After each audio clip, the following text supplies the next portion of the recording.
दरवाजा बंद करा आणि शांत बसा. गोष्ट सुरू होते आहे. शिवा बेट. दिवसा हिरवगार, पण रात्री जणू कोणीतरी काळ्या चांदणीने संपूर्ण गाव झाकून टाकलं आहे. इथे एक नियम आहे. चांदण्यांनी आकाश भरलं की गाव गप्प. दार बंद, दिवे बंद, आवाजही बंद. कारण 10 वर्षांपूर्वी अगदी अशाच रात्री 15 जण जिवंत जळाल्यासारखे मृत अवस्थेत सापडले होते. कुठलाही ओरखडा नाही, फक्त चेहऱ्यावर भीती गोठलेली. भाग्येश, आई आणि त्याची लहान बहीण सौम्या त्या रात्री गावात पोहोचतात. आई पुन्हा पुन्हा एकच सांगते, दार उघडू नकोस, आवाज करू नकोस, नाव घेतलंस तरी प्रतिसाद देऊ नकोस. रात्री 8:32 दारावर थाप पडते. हळू पण हाडं गाळ करणारी. भाग्येश दाराच्या फटीतून हळूच बघतो. रक्तालेल्या धोत्रातील एक म्हातारा. आवाज मात्र ओळखीचा. भाग्येश, दार उघड. तो आवाज त्याच्या आजोबांचा. पण आजोबा 10 वर्षांपूर्वीच गेलेले. तो पहिला परतणारा आत्मा होता. पाठीमागे अजून 14 येणार होते. आई अखेर सत्य सांगते. 10 वर्षांपूर्वी गावात आत्मोत्सव होता. ज्या दिवशी आत्मे पृथ्वीवर परतताना गावाने त्यांच्यासाठी अन्न ठेवायचं असतं. पण त्या रात्री एका घराने अन्न झाकलं नाही. ते अपवित्र झालं. आत्म्यांचा अपमान झाला. पहिला मृत्यू गणेश, त्याच्या मागून 14 जण. गावामध्ये आजही त्यांच्या दहनाचा वास येतो म्हणतात. आज चंद्र तंतोतंत तसाच. आत्मे परत आलेत, अपूर्ण परतफेड घ्यायला. भाग्येश घाबरतो, कारण बाहेरून नाव घेणारा आवाज आता बदललेला. तो त्याच्या बापांचा होता.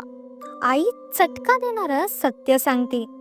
त्या रात्री नियम तुझ्या बाबांनी मोडला होता. अन्न त्यांनी चाखलं, म्हणून त्यांचा आत्मा अस्वस्थ आहे. तो आज तुला घेऊन जाईल. दारावर नखांनी रेटवण्याचा आवाज येतो. सौम्या त्या आवाजाकडे धावत जाते. बाबा. भाग्येश तिला पकडतो. दारावर जोराचा घाव. बाहेरून आवाज, माझ्या रक्ताचा एक जीव दे आणि मी शांत होईन. आई थरथरते. गावातले सगळे आत्मे हळूहळू देवळाकडे जमा होत आहेत. कारण देवळात लपलेली आहे एक गोष्ट. त्या 15 चितांची राग. ती राग शाप मोडते. भाग्येश ठरवतो, तो त्यांच्या आधी राग मिळवणार. त्या रात्री गावात पसरलेला धूर, कुठून तरी येणाऱ्या कुचक्या लाकडाचा वास, झाडांवर टांगलेला भेसूर सावल्या, सगळं जिवंत वाटतंय. देऊळ दिसतं. बाहेर 15 आत्मे वर्तुळ करून उभे, डोळे अंगारासारखे. मध्यभागी मातीचं भांड, राख. आत्मे एकाच आवाजात मंत्र म्हणतायत. राख संपली की शाप चिरंतन. भाग्येश हळूच पुढे सरकतो, पण त्यांच्या सावल्या अचानक हसतात. सगळे त्याच्याकडे फिरतात. आत्मे भाग्येशकडे झोपावतात. त्याची डोळी तापते. खतरणीचा इशारा. भाग्येश धाव घेतो. मंत्राच्या मध्यातून उडी मारतो आणि राखेचं भांड उचलतो. आत्म्यांची भीतीदायक किंकाळी, ती आमची आहे. भाग्येश देवळात आत पळतो. गाभाऱ्यात एक मंद दिवा. धुरात एक आकृती बनते. त्याचे बाबा. अर्धा चेहरा मानवी, अर्धा राखेतून बनलेला. भाग्येश, मला राग दे.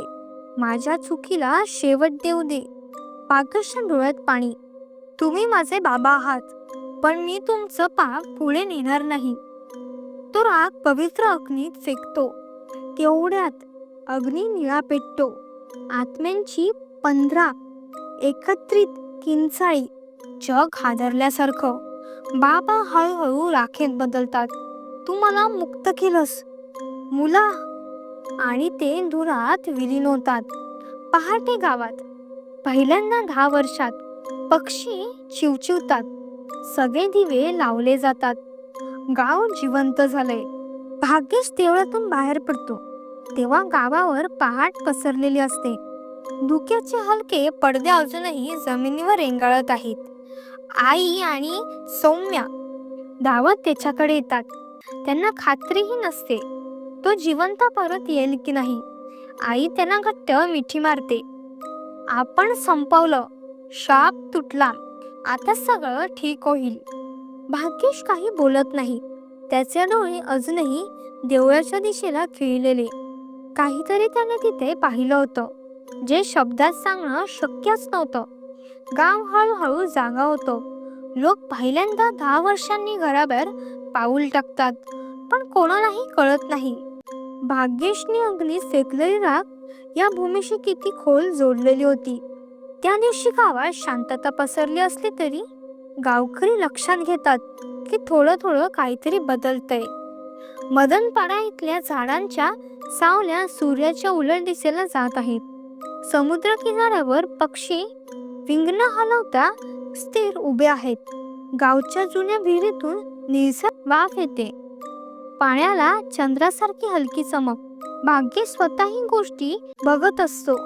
त्याच्या सावलीला प्रकाशात हलका थरथरा आहे, जणू ती त्याच्या शरीराशी नाही. सौम्या खेळत असताना अचानक म्हणते, दादा, आपली सावल्या आज वेगळ्या दिसतात ना.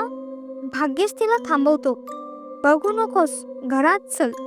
आई घरात धूप लागते, पण धूप जळत नाही. ज्वाळा तीनदा उजळतात आणि स्वतःत विझतात. संध्याकाळ होताच वातावरणात अस्वस्थ होतं. देवळाच्या गाभाऱ्यातील घंटा नेहमीसारख्या दणदण वाजत नाहीत. ते हलकेच अशा फुटलेल्या आवाजात वाजतात. गावातला म्हातारा पंडित, ज्याने कधीही 10 वर्षांच्या शापाबद्दल खुलं बोललेलं नव्हतं, भाग्येशला बाजूला घेऊन म्हणतो, तू राग जाळून योग्य केलंस, पण जे तुझ्या बाबांनी केलं ते फक्त आत्मे जागे करण्यासाठी केलं होतं.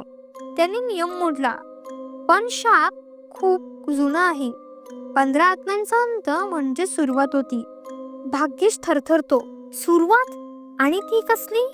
पंडित खुर्चीचा आधार घेत म्हणतो, ही भूमी त्या 15 आत्म्यांची नव्हती. त्यांच्या आधी ते कोणीतरी वेगळंच राहत होतं. चंद्राचं दुःख या मातीमध्ये झिरपलेलं आहे. एवढं बोलून पंडित अचानक गप्प होतो. डोळे विस्फारतात. त्याचा श्वास थंड होतो आणि तो म्हणतो, ती परत येणार आहे. ती कोण? भाग्येश विचारतो. पंडित एकच शब्द उच्चारतो, चंद्रिका. आणि पंडित कोसळतो. पुन्हा कधीही बोलू न शकणारा. काही तासांनी पंडिताचा नातू कौस्तुभ घरी येऊन पोथी घेऊन जातो. तो म्हणतो, ही दंतकथा फक्त 3 लोकांना माहीत होती, आता 4था तू. भाग्येश पोथी उघडतो. त्यात लिहिलेलं असतं, चंद्रिका, समुद्राची अनाथ राणी. ती मानवी नव्हती, ती प्रकाशाची मुलगी होती, जी चंद्रकिरणांपासून निर्माण झाली होती. या भागात शतकांपूर्वी ती एकटी फिरत असे.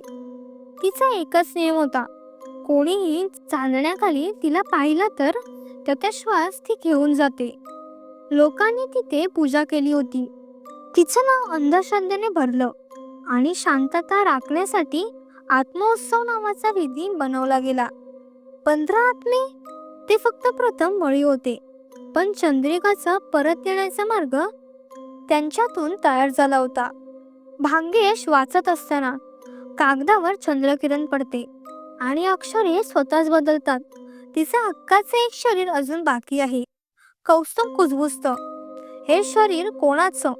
भाग्येशचा श्वास अडकतो. कागद हलक्या प्रकाशात चमकतो. अक्षर वाचतं, तूच ह. रात्री भाग्येश झोपेतून दचकून उठतो. छातीत उष्णता जाणवते. सौम्या आणि आई झोपलेला तो आरशात पाहतो. त्याच्या गळ्यावर चंद्रकोरीसारखी हलकी निळी छाप. त्याच्या मागून हळू आवाज येतो, ते तुझं चिन्ह आहे. भाग्येश मागे वळतो तर कोणीच नाही, पण खिडकीवर निळ्या बोटांचे ठसे, जणू समुद्राच्या पाण्यात भिजलेले. बाहेर चंद्रग्रहणाचा प्रकाश.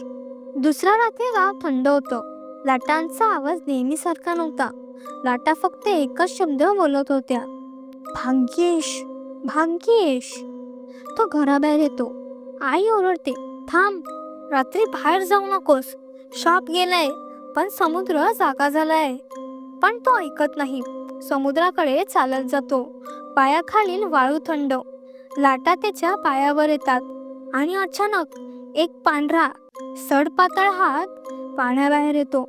अतिशय हळूहळू, हातात चमकणारी चंद्रकिरणाची रेषा. तो हात भाग्येशच्या पायाला करतानाशी त्याच्या शरीरात विद्युत सारखा झटका आणि समुद्राच्या वर ती दिसते. लांब काळे केस, शरीर नव्हते, फक्त प्रकाश. डोळ्यात चंद्राचा पूर्ण गोळा. चंद्रिका, ती कुजबुजते, तू मला मुक्त केलंस भाग्येश. आता मी माझं घेण्यासाठी आले. भाग्येश मागे सरकतो, पण पाय ओलसर. हळू वाळ तडकतात. ती हसते, शांत पण कर्कश.